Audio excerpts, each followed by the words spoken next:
foco é no texto. Irmãos, nosso sermão de hoje é em Gênesis, capítulo 6.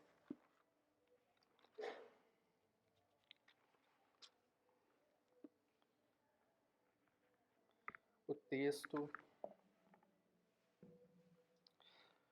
que é conhecido como a aliança que Deus fez com Noé e sua família.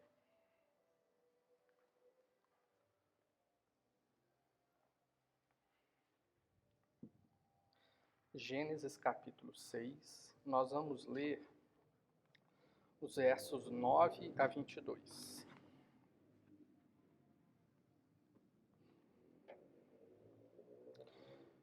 Diz assim o texto na versão Nova Almeida atualizada. São estas as gerações de Noé. Noé era homem justo e íntegro entre os seus contemporâneos.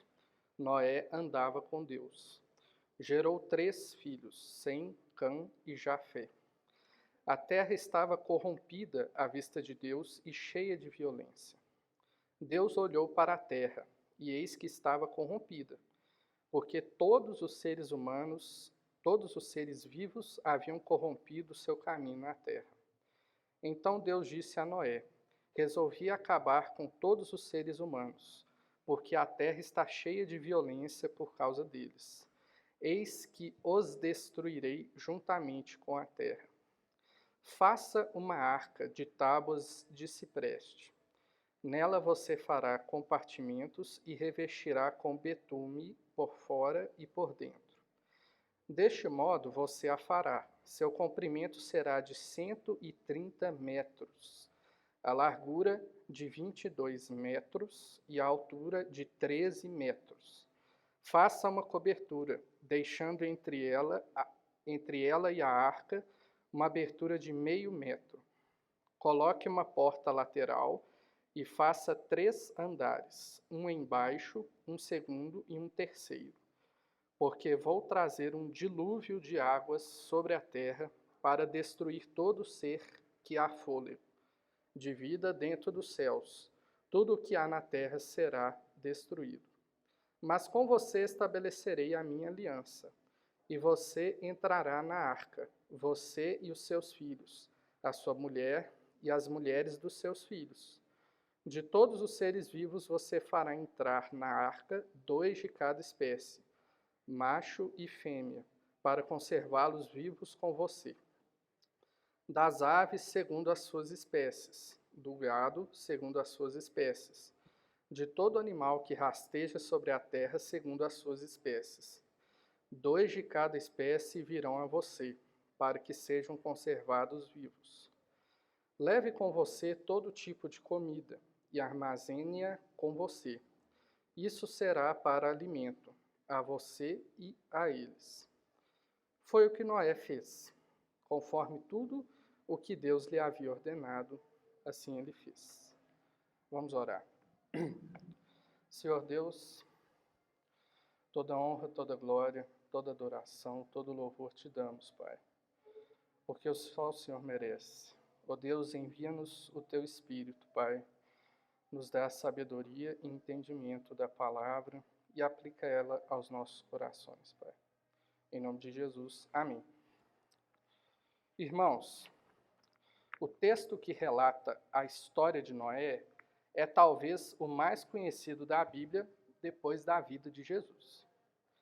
A história de Noé, em termos gerais, conta acerca de um dilúvio, ou seja, de uma inundação que ocorreu sobre toda a terra e matou todos os seres vivos que não estavam dentro da arca, que foi construída pelo próprio Noé. É interessante que não é só a Bíblia que traz o relato de um dilúvio, acerca de uma enchente devastadora. Existem outros relatos antigos que trazem descrições muito semelhantes, inclusive que contam sobre pessoas, sobre reinos que viveram, que aconteceram os fatos antes desse dilúvio. Um deles é o épico de Atraces, por exemplo, que é um relato babilônico sobre o dilúvio. Também temos o dilúvio na epopeia de Gilgamesh. Nós temos o dilúvio na mitologia grega, com o deus Deucalião, que fugiu da inundação de Zeus, fazendo um grande barco. No Brasil, a etnia indígena Tupinambá tem um relato do dilúvio. Todos esses relatos corroboram para a ideia que deve ter havido algum dilúvio. Se em vários pontos da Terra, existem relatos de um dilúvio, então possivelmente existiu. Mas sabemos, irmãos, que o verdadeiro relato é o bíblico. A história de Noé também inspira muitos filmes. Dentre eles, alguns se destacam, como o filme chamado Noé. Ele foi estreado em 2014, produzido nos estúdios de Hollywood. Seu orçamento de produção foi de 125 milhões de dólares. E até o final de 2021, o filme arrecadou para a produtora pouco mais de 360 milhões de dólares. Um negócio muito lucrativo, para a indústria de filmes. Outro filme que relata a história de Noé, mas de uma forma um pouco diferente, é a comédia A Volta do Todo-Poderoso. Esse filme é uma comédia em que um homem que havia sido eleito para um mandato político é convocado por Deus para reestrear o episódio de Noé. O filme mostra uma história que ridiculariza o relato bíblico para os dias de hoje, enfatizando que, em todos os sentidos possíveis, aquilo era loucura. Bem, eu acredito que essa seja a noção que hoje em dia muitas pessoas, inclusive dentro da igreja, têm sobre o dilúvio. É ridículo acreditar numa história dessas.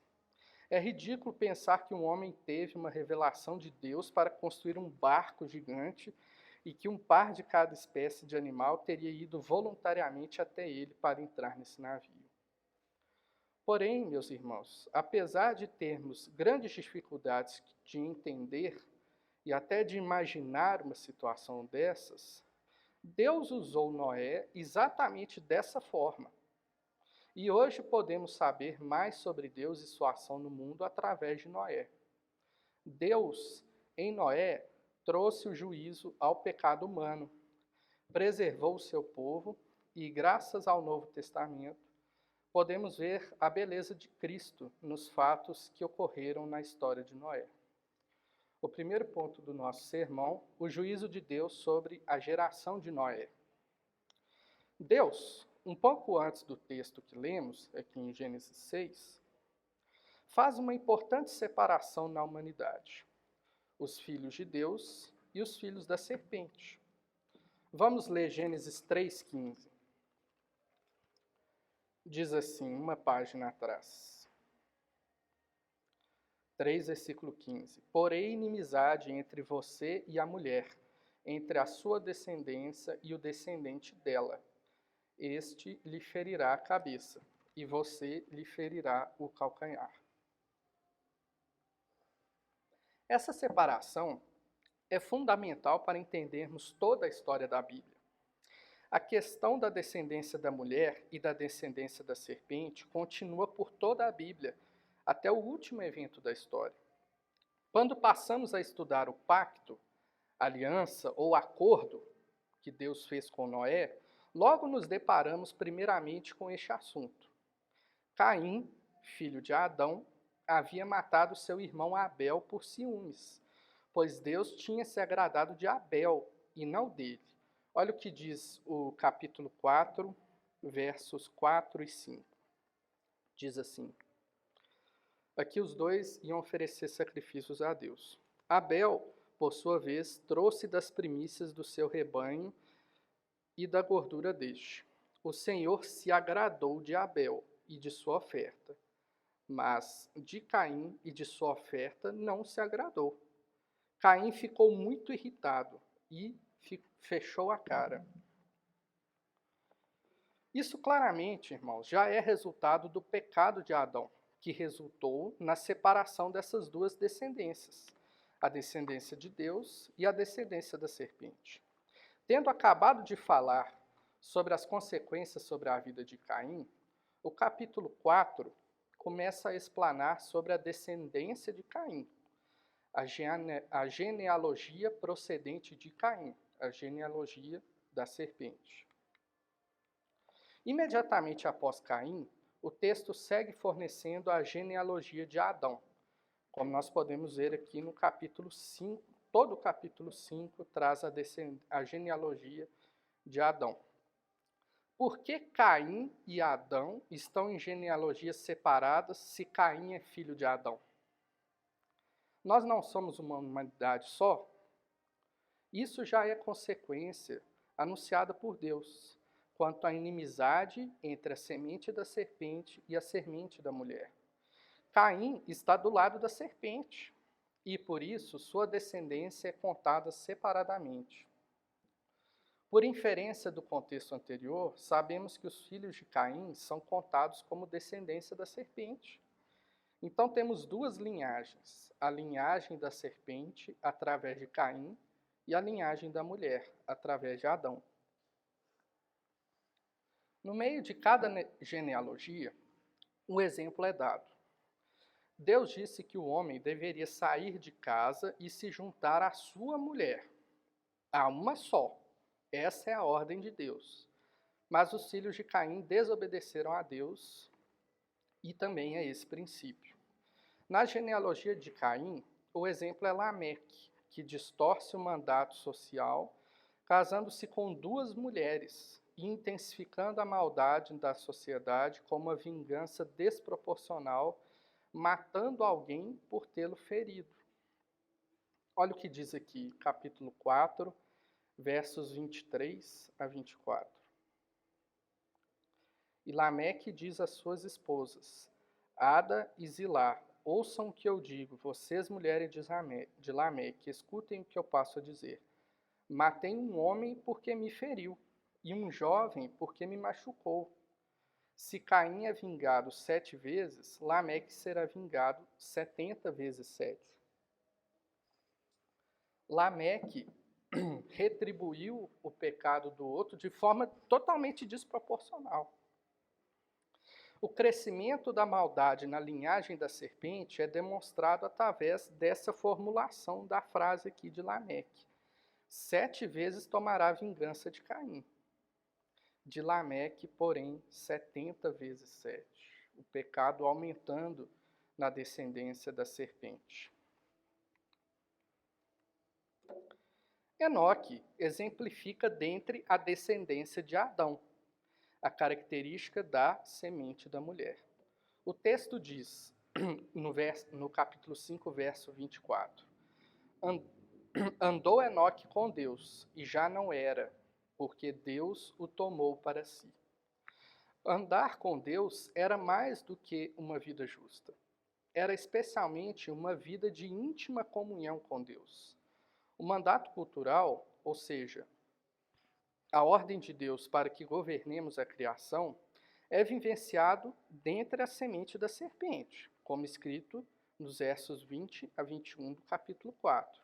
Mas o mandato espiritual, ou seja, o relacionamento do homem com Deus, para que nós relacionemos essa ordem de Deus, que é o mandato espiritual, só existe dentro daqueles que pertencem a Deus, não existe dentro daqueles que são semente da serpente. A maldade dos filhos da serpente se multiplicou de tamanha forma que toda a terra estava cheia dela. Olha o que diz aqui o capítulo 6, que nós lemos nos versos 1 a 3.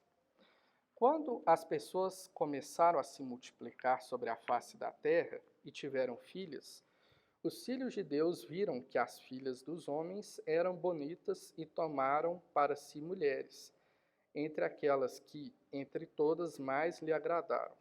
Então o Senhor disse, o meu espírito não agirá para sempre no ser humano, pois este é carnal, e os seus dias serão 120 anos. Primeiro, Deus ajuiza o homem diminuindo o tempo de vida dele, para no máximo 120 anos. Agora, no verso 4 a 7, ele dá um outro juízo sobre o ser humano. Naquele tempo havia gigantes na terra, e também depois, quando os filhos de Deus possuíram as filhas dos homens, as quais deram filhos, Estes foram valentes, homens de renome na antiguidade. O Senhor viu que a maldade das pessoas havia se multiplicado na terra e que todo o desígnio do coração delas era continuamente mau. Então o Senhor ficou triste por ter feito o ser humano na terra, e isso lhe pesou o coração. O Senhor disse: farei desaparecer da face da terra o ser humano que criei. Destruirei não apenas as pessoas, mas também os animais, os seres que rastejam, as aves dos céus, porque estou triste por havê-los feito.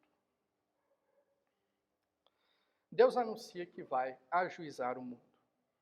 O motivo anunciado ali foi a multiplicação da maldade dos homens e a atitude dos filhos de Deus. Duas terminologias são usadas aqui: filhas dos homens e filhos de Deus. Obviamente, pelo contexto que nós estamos lendo, os filhos dos homens são exatamente a linhagem da serpente. As filhas dos homens são exatamente essas da linhagem da serpente. E os filhos de Deus são pessoas da linhagem santa.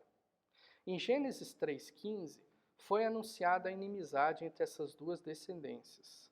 Agora, como nós vemos, as duas genealogias são apresentadas.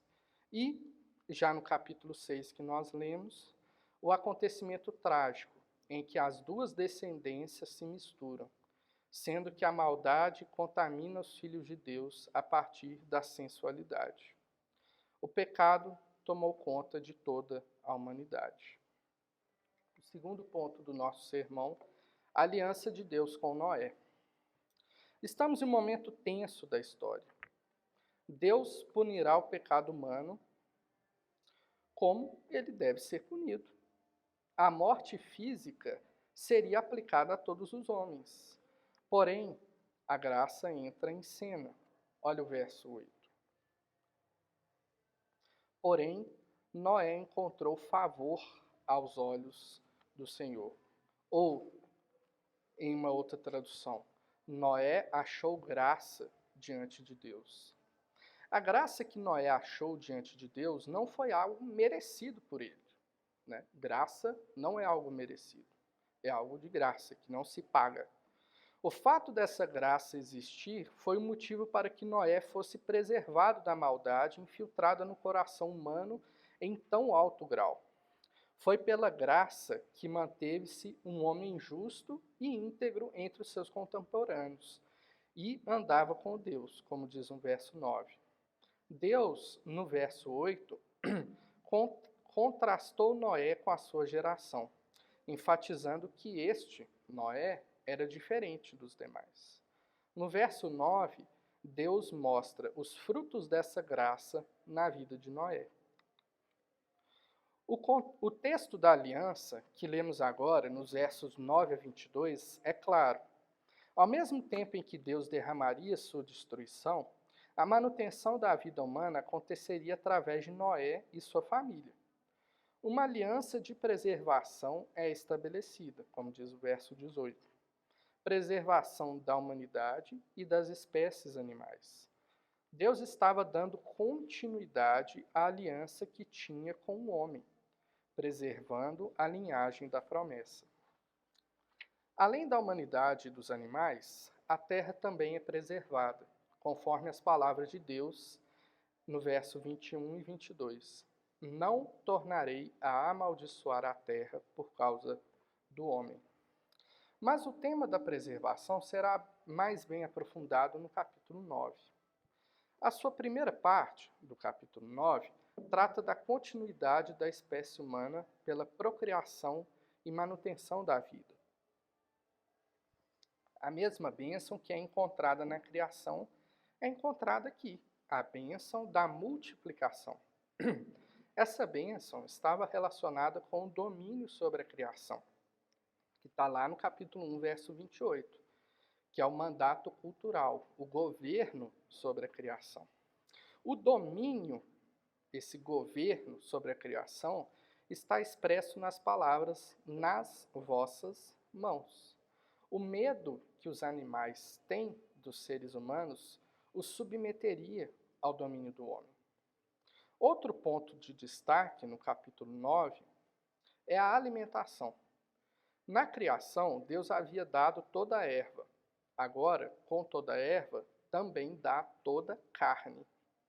Mas há uma restrição, por enquanto. Ou seja, a de que o sangue não acompanharia a carne como refeição.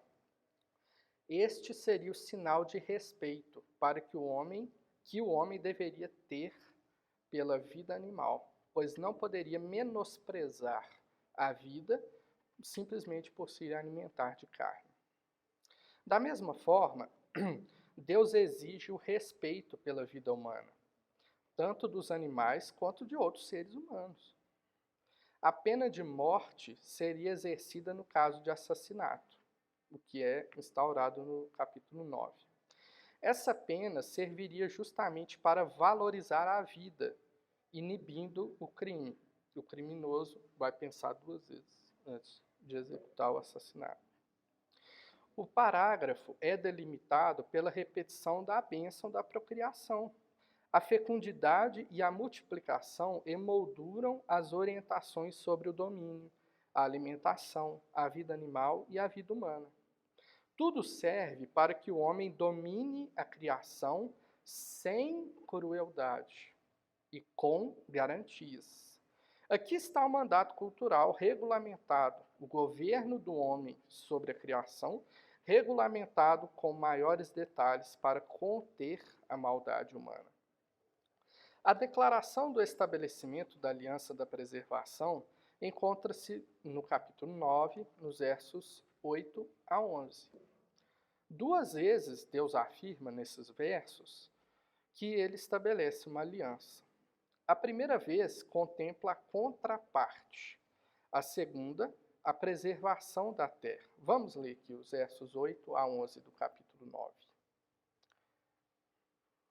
Verso 8 do capítulo 9 de Gênesis diz assim: Deus também disse a Noé e aos seus filhos: Eis que estabeleço a minha aliança com vocês, a contraparte. Deus, vocês, os descendentes de Adão, de Noé, e com a descendência de vocês, e com todos os seres vivos que estão com vocês, tanto as aves, os animais domésticos e os animais selvagens que saíram da arca, como todos os animais da terra. Estabeleço a minha aliança com vocês, segunda vez a repetição. Nunca mais os seres vivos serão destruídos pelas águas de um dilúvio, e nunca mais haverá dilúvio para destruir a terra. Todas as criaturas são contempladas como parte da aliança. Apesar de sempre a aliança divina ser soberana e unilateral em seu estabelecimento, então, Deus estabeleceu uma aliança com o homem, né? Não depende do homem essa aliança. Agora, juntamente com o homem, estão os animais. Um compromisso de Deus com o homem e todos os animais é nunca mais destruir toda a terra. A terra é um ambiente original do encontro de Deus com o homem, no jardim. E o local onde os mandatos serão vividos. Se a terra e a humanidade não fossem preservadas, a promessa do Redentor não poderia se concretizar.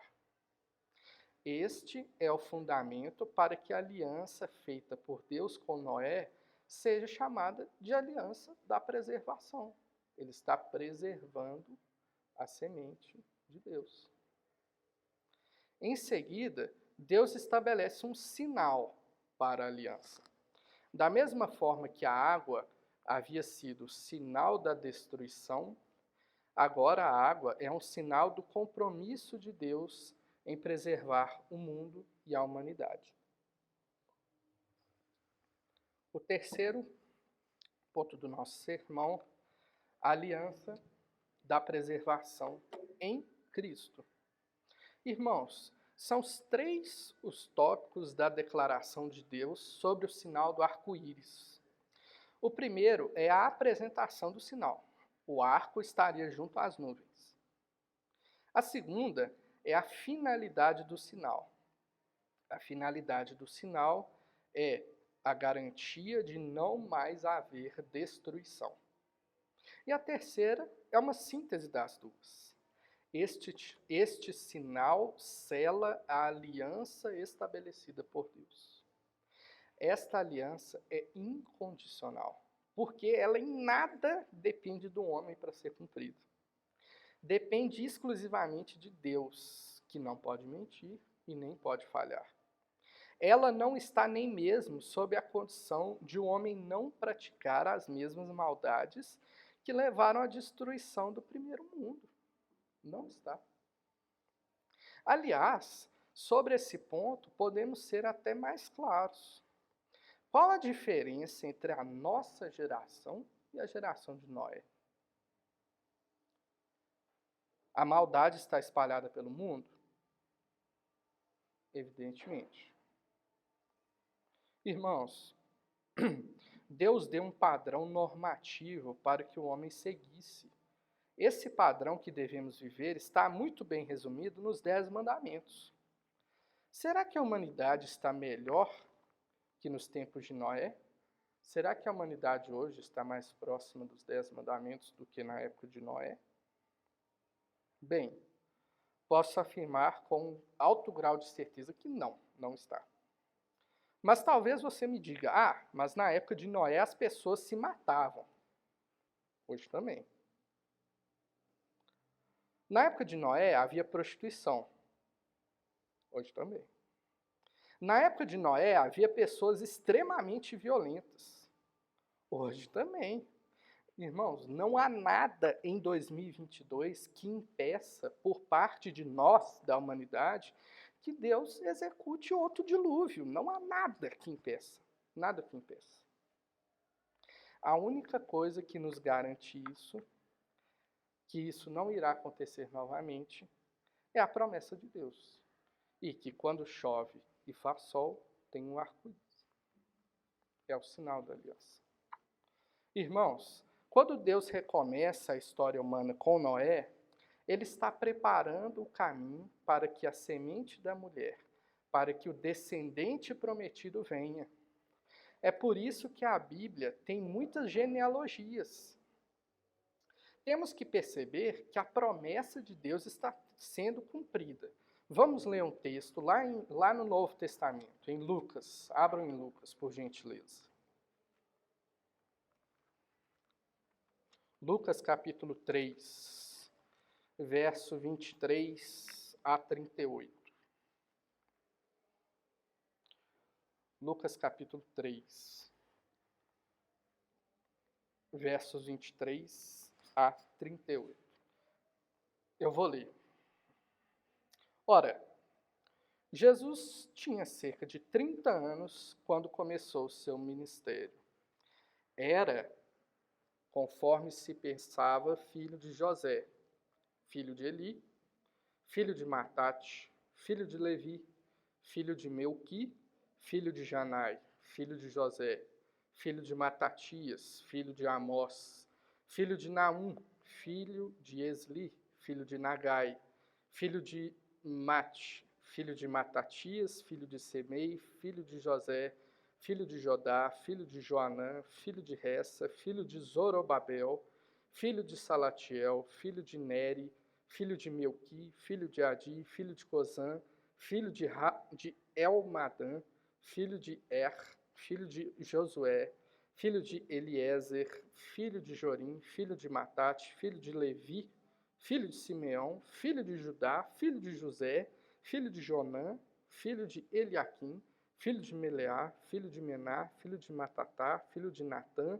filho de Davi, filho de Jessé, filho de Obed, filho de Boaz, filho de Salá, filho de Naasson, filho de Aminadab, filho de Admim, filho de Arne, filho de Esrom, filho de Pérez, filho de Judá, filho de Jacó, filho de Isaque, filho de Abraão, filho de Tera, filho de Naor, filho de Serugue, filho de Ragaú, filho de Faleque, filho de Eber, filho de Salá, filho de Cainã, filho de Arfaxade, filho de Sem, filho de Noé, filho de Lameque, filho de Metusalém, filho de Enoque, filho de Jared, filho de Malel, filho de Cainã, filho de Enos, filho de Sete, filho de Adão e filho de Deus.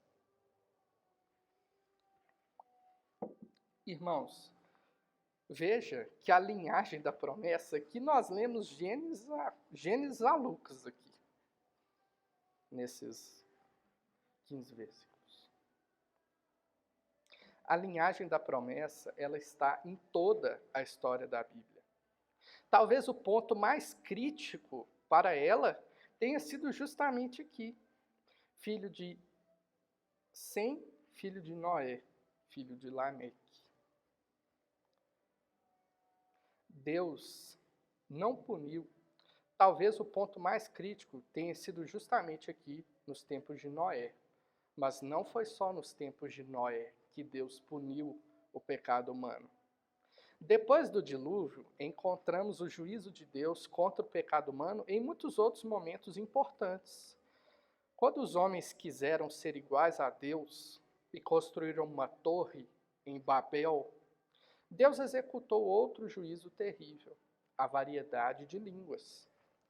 Deus, ao ver o tamanho do pecado de Sodoma e Gomorra, destrói essas duas cidades.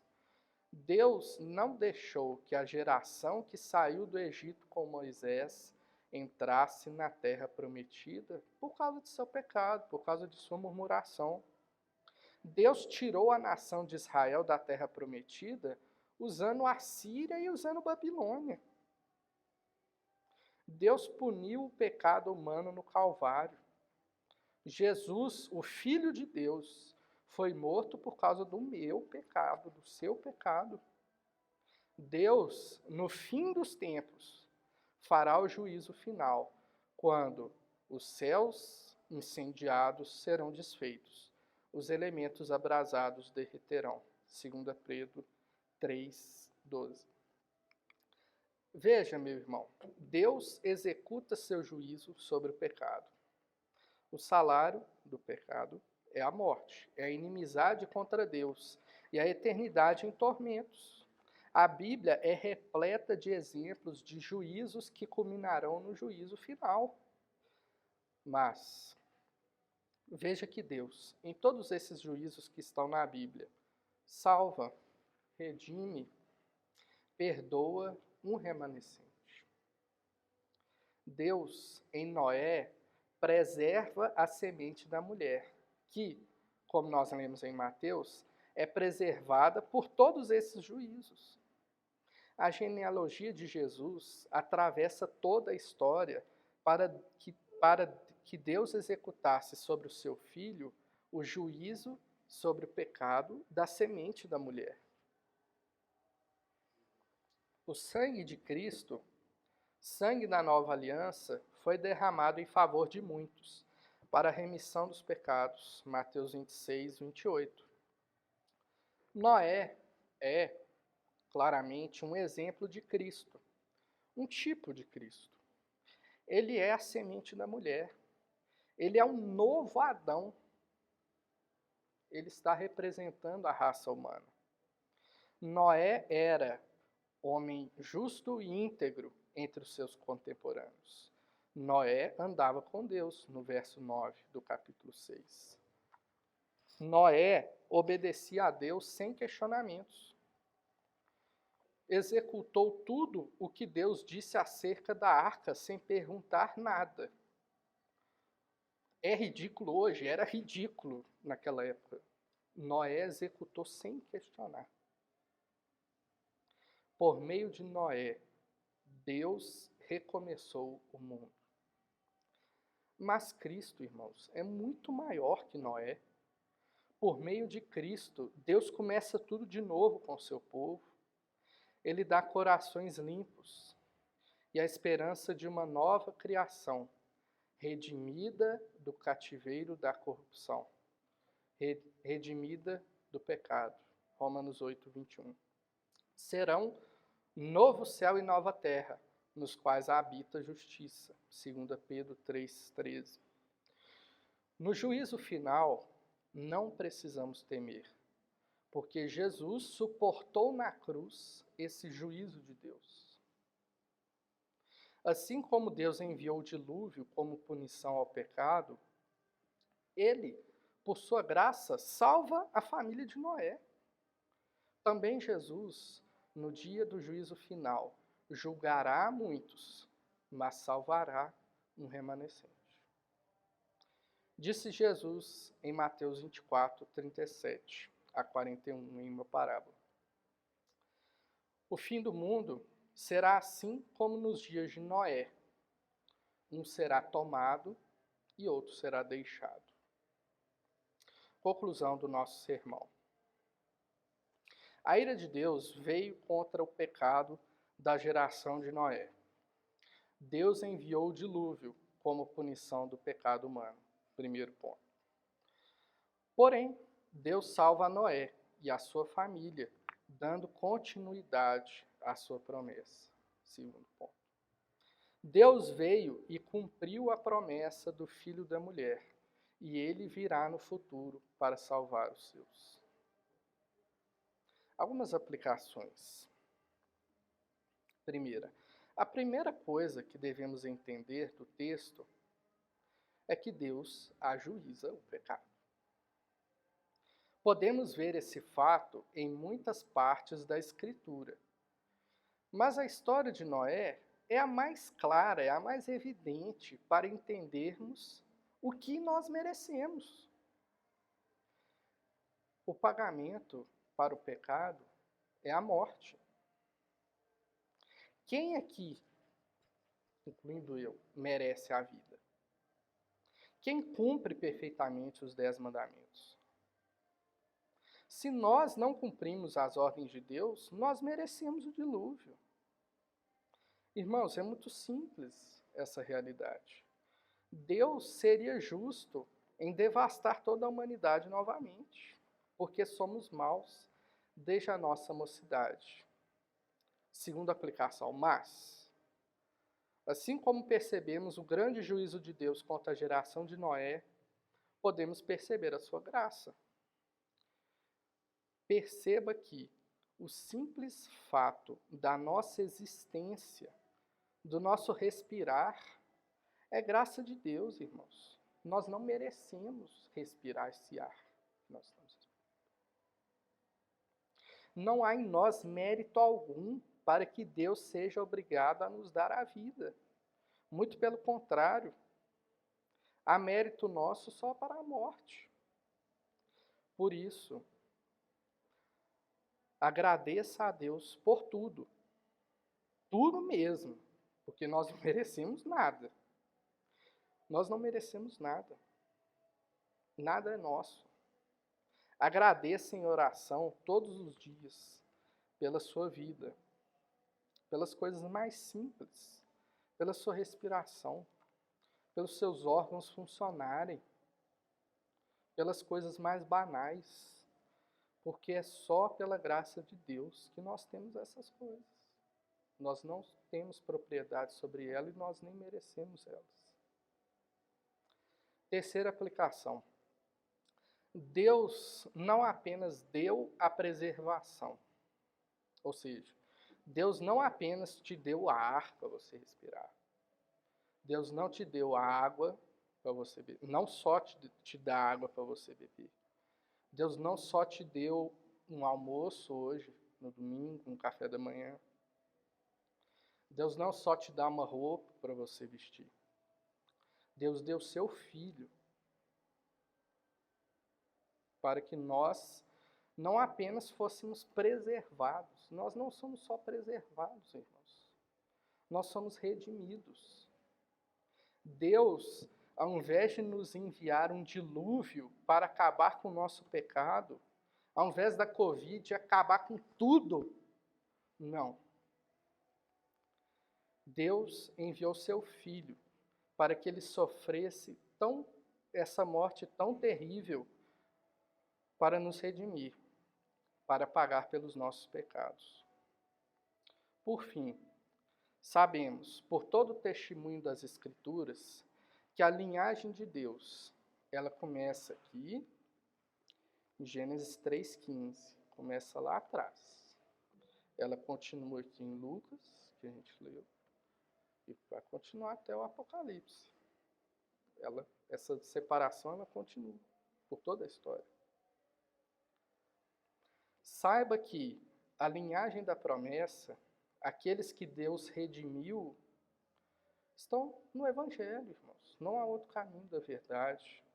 Aqueles que Deus redimiu estão na igreja. Não igreja presbiteriana de Aticará, na igreja em todos os países. No Evangelho que alcança todos os países. Deus não irá destruir mais o mundo. Deus não irá mais destruir o homem com um dilúvio. E quando chover e tiver sol, vocês vão ver o arco-íris e vão falar: graças a Deus, que Deus não irá mais destruir a humanidade com o dilúvio. Porém, no dia da volta de Cristo, haverá separação de justos e injustos. Só há redenção em Cristo. Só há redenção no Evangelho. Se submeta a Cristo e ao seu Evangelho. Congregue na igreja. Pertença à igreja. Esteja na igreja. Esteja presente. E viva como filho de Deus. Não viva como filho do céu. Vamos orar, irmãos. Senhor Deus, nós te damos graça, Senhor, por isso, Pai, pela vida. Agradecemos pela tua misericórdia, por esse ar que respiramos, pela nossa saúde, por todas as coisas, Pai, que o Senhor tem dado, das mais triviais, Pai, até os nossos bens, a nossa família, os nossos amigos.